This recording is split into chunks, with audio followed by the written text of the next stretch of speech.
En esta escuela de discipulado vamos aprendiendo también en qué consiste el sacramento del matrimonio, la relación personal entre esposos, a ese crecer en el amor de compasión y de ternura.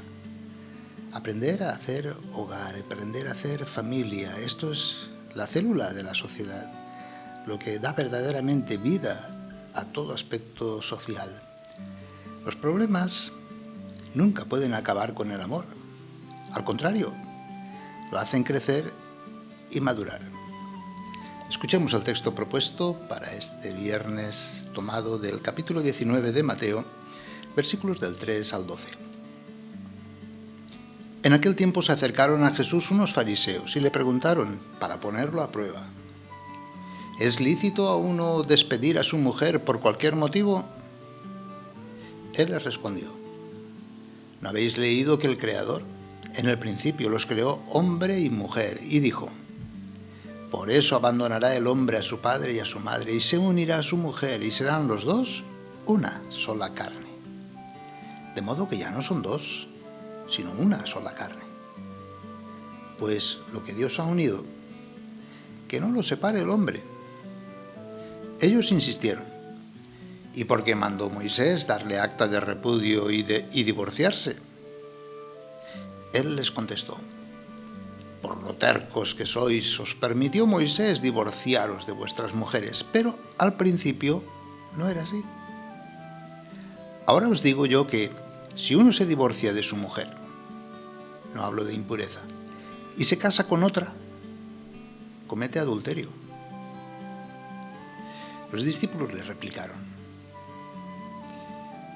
si esa es la situación del hombre con la mujer, no trae cuenta a casarse. Pero él les dijo: no todos pueden con eso, solo los que han recibido ese don. Hay eunucos que salieron así del vientre de su madre, a otros los hicieron los hombres, y hay quienes se hacen eunucos por el reino de los cielos. El que pueda con esto, que lo haga. Míranos, Señor, con ojos de misericordia y haz que experimentemos vivamente tu amor para que podamos servirte con todas nuestras fuerzas. El texto nos muestra a Jesús ya camino hacia Jerusalén. Se encuentra en Judea y ahí encuentra a los fariseos más observantes de la ley. Cuando Jesús habla en controversia con los fariseos, lo hace no con la intención de condenar, sino para que sus discípulos escuchen y aprendan su enseñanza en continuidad con el servicio al más pobre, a la víctima de cualquier tipo de injusticia o violencia. En aquella época, una grave injusticia contra la mujer en la familia era la del repudio, al que solo tenía derecho el varón. De este modo, la ley lo permitía. Ahí lo vemos en Levítico o en el libro de los Números. La injusticia se encontraba en lo que la misma ley proclamaba, por haber encontrado en ella algo indecente. Esto hacía que cualquier cosa era motivo de divorcio, y no solamente la culpa de una mujer en inmoralidad, costumbres ligeras, también, por ejemplo, haber quemado la comida, o si el varón encontraba una mujer más bella. Al parecer, los hijos siempre eran entregados al padre. Una injusticia por todos los lados. El repudio judío, además de negar a la mujer el amor perenne del marido, le infligía también la pena de la separación de sus hijos. Ya el mismo profeta Malaquías condenaba como profanación y crimen peligroso el repudio. Hoy Jesús nos sigue enseñando respecto a estas relaciones humanas. Respecto al matrimonio, lo hizo ante el intento de fariseos de ponerle una vez más trampas. Jesús siempre huye de discusiones sobre los motivos de divorcio y coloca su argumento principal en el principio, en el proyecto creador de Dios, a la razón más alta de la dignidad humana, que consiste en la comunión con Dios, tanto en el matrimonio, como Dios quiso desde el principio, y ahora añade el celibato como un don que mira a la venida definitiva del reino.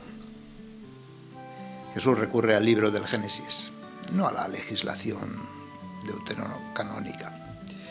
De este modo advierte que Dios creó originalmente una pareja, varón y mujer, hecho que nos descubre el fundamento del matrimonio: comunión, indisolubilidad, fidelidad, fecundidad, al punto que al unirse varón y mujer, cualquier separación violenta, como es el divorcio, rompe la naturaleza humana.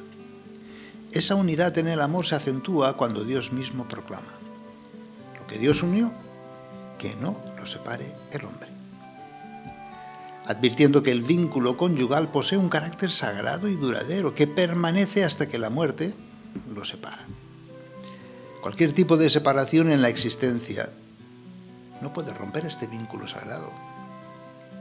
Jesús no evita hablar de la fragilidad humana. De hecho, es el argumento del por qué Moisés permitió el acta de divorcio. No lo ordenó, no lo mandó, sino que lo permitió. Pero remarca el ideal divino frente a esta fragilidad humana. En la misma historia de la Iglesia, entre algunos teólogos se cometió el error de pensar que el matrimonio era remedio contra la concupiscencia, o reduciéndolo a la reproducción. Sin embargo, se fue corrigiendo, defendiendo su categoría de misterio eclesial, es decir, sacramento. Pues el matrimonio refleja y participa directamente de la unidad indestructible entre Cristo, único esposo, y la Iglesia, su esposa. Y es que cuando la gracia del sacramento toca la carne humana, opera una transformación real, ontológica. Ya no son dos, sino una sola carne. Esta afirmación no es un acuerdo legal, no es un contrato social, sino una unión de gracia en el Espíritu Santo.